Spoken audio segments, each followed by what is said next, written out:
อ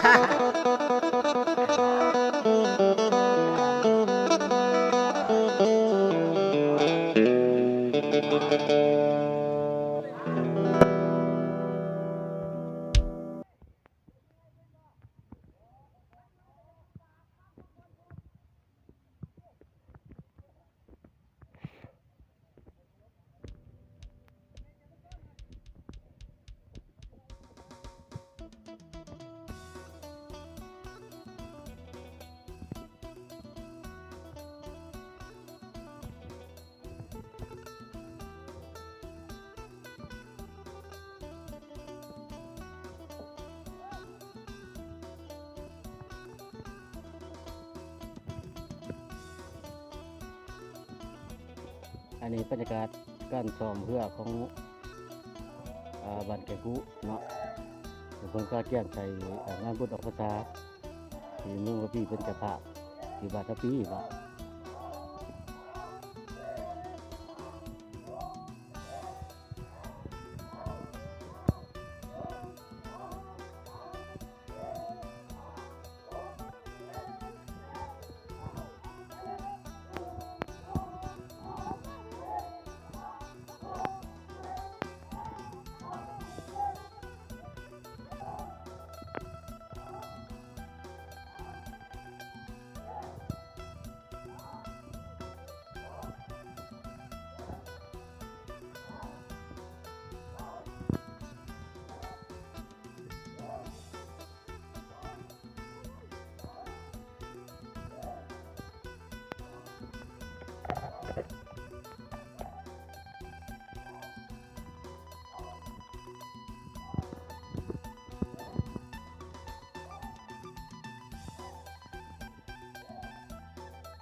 อันนี้เป็นสอบเพื่อประเภท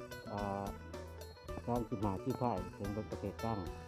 เนาะโรงพยาบาลแก่กุกันตอนนี้เรือหน่อยที่พ่ายของเนี้ยกำลังการเก็บปล่อยตัวออกมา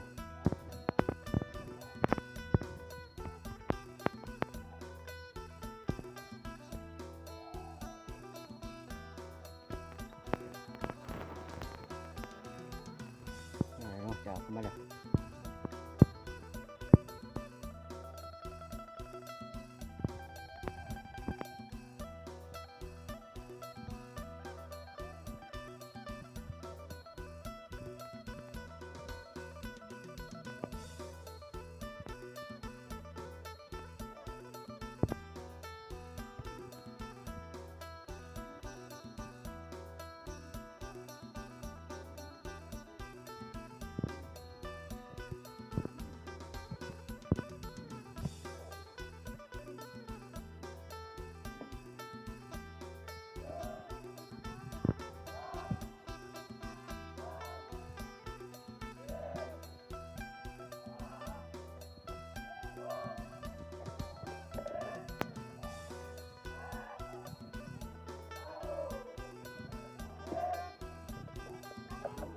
เจ้าเนี่ย